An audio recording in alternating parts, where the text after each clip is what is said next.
The Air Jordan 5 Black Metallic or Black Metallic Silver, they're back once again, and this time they've been reimagined. How did they do? Let's find out.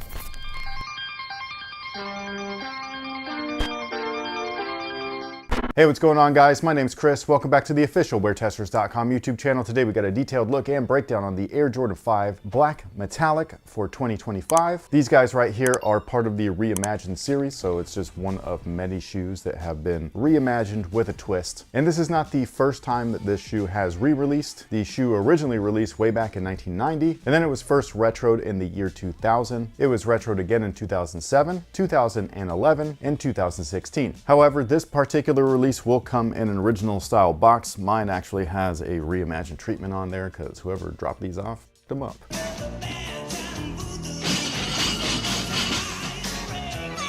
But basically what happens is when you open up the lid, you've got the black tissue paper, you open that guy up, there's a divider. Be careful. This particular shoe actually rubbed against that cardboard divider and it scuffed it a little bit. I was able to get it out, but if you get them and they look like that, don't worry, like you can clean it off, just be patient.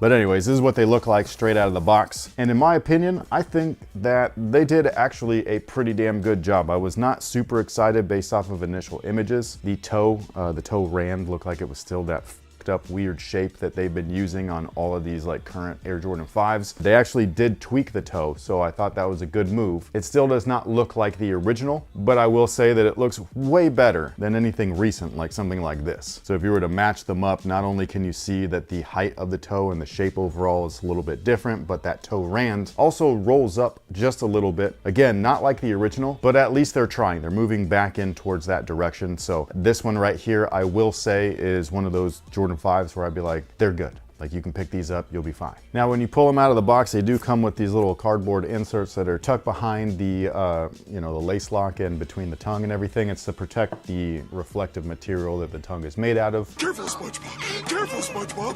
SpongeBob, careful! Just in case you were wondering, the whole reimagined theme, basically they take an original colorway and then they tweak it a little bit. This particular one, they basically have like highlighted the cut lines, you know what I'm saying? Like the panel lines. And I don't know really why, because they're supposed to really like reflect the reflective material. And you can see that the tongue is mighty reflective, but the rest of everything, it's just, I mean, it's there, but it's not like super crazy or anything like that. The branding is way more reflective than the piping, I think. But that's the whole overall gist of the theme. And then they took things up a notch with the white lace swap right here. They do come equipped with additional black laces just in case you want to keep them straight up OG. But this particular look, we actually all saw on court, on MJ's feet. Like he actually did his own lace swap. Not sure why, but it looked amazing. And so that's how these things come. And I think that that's really dope. They also come with a slightly remixed Nike Air card on here. Obviously it's not the standard orange. It's supposed to be metallic silver and stuff like that. Not reflective, but I think it's a nice touch. Now, as far as the shoe is concerned, the outsole, pretty standard, especially for an Air Jordan 5. Obviously, we've got OG branding on there, so it says Nike instead of Jordan. The midsole itself is polyurethane. Inside of that polyurethane midsole is an encapsulated 4-foot air sole unit, and then in the rear, we've got a visible one. Basically, from the Air Jordan 3 through the Air Jordan 6, we've got the same exact tech specs, just different sculpting and things like that with the midsole. The Air Jordan 7 through 9 also have the same exact tech specs, but those air units are no longer visible. They're all encapsulated.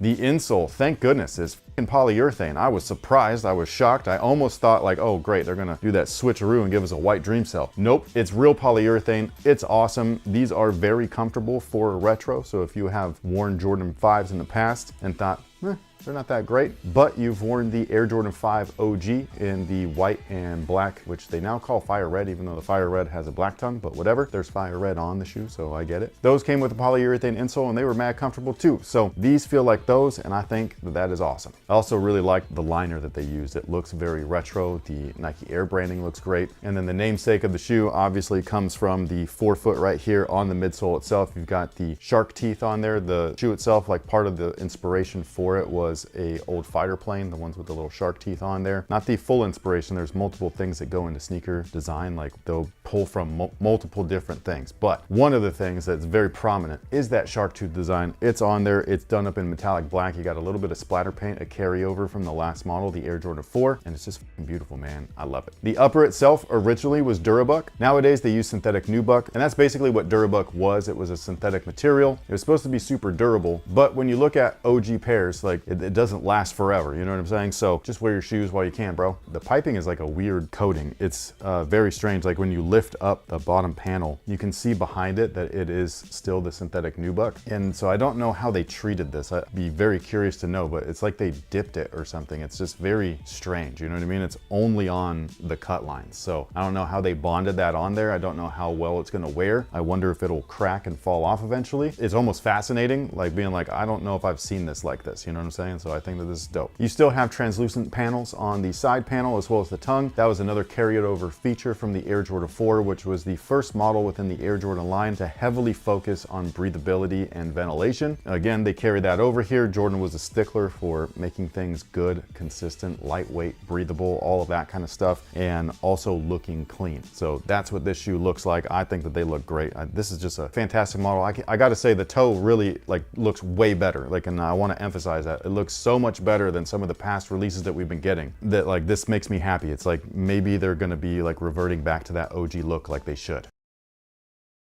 The tongue, like I was saying earlier, is still reflective. It's nice and thin too, like not super thin, but it's not like skate puffy like some of the past releases. You still have the Air Jordan branding behind it. That thing, I will say, if you wear no-show socks, or even if you do wear like quarter cuts and things like that, sometimes that stuff will like chafe your leg or like your shin. So what I like to do is actually just put a piece of tape on it, because that way the edging doesn't like mess with my skin and everything.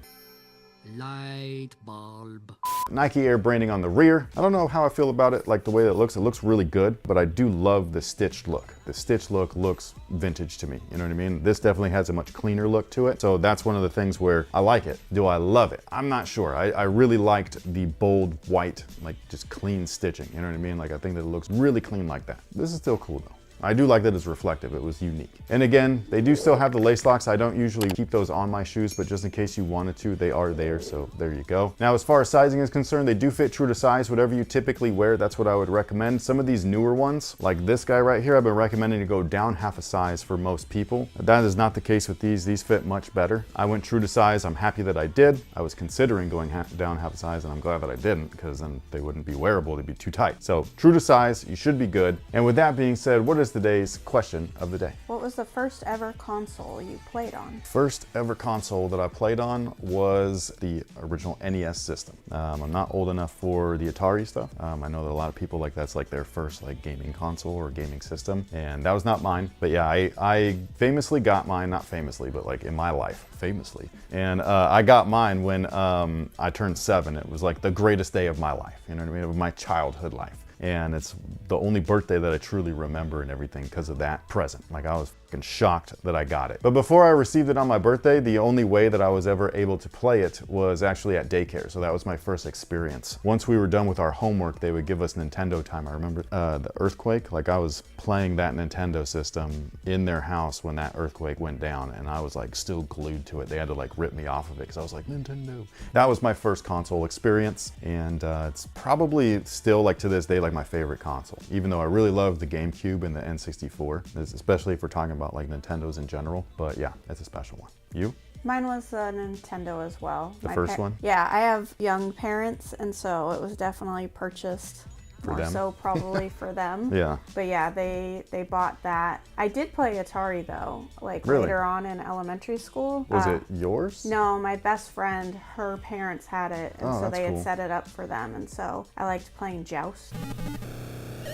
But what about you guys? What was your first console that you ever played with? Sound off below and let us know. On top of that, let us know what you think about these bad boys in the comment section. How do you like the changes that they made to the toe? I think that they look way better, so I think that this is a huge plus or a positive in this release's direction. It was the one thing that I was really worried about, and I'm glad that they didn't like mess it up too badly. You know what I mean? Like this right here, I think is good. But I'd like to know your guys' thoughts. Do you think that they're reimagined enough? Do you love the white laces? What do you think about the piping? Leave your comments in the comment section. I would love to hear from you guys. We will catch you. Leave your comments in the comment section. Thank you so much for being here. Thank you so much. Whoa. If you'd Man. gotten it right the first time, it would have been fine. I'm sorry. I was trying, okay? Just blame it all on me. Thank you so much. I was on a roll too. Were you? Well, little roll of the tongue. It was coming out. Thank you so much for being here. We will catch you guys on the next one. So until then, y'all have a good one.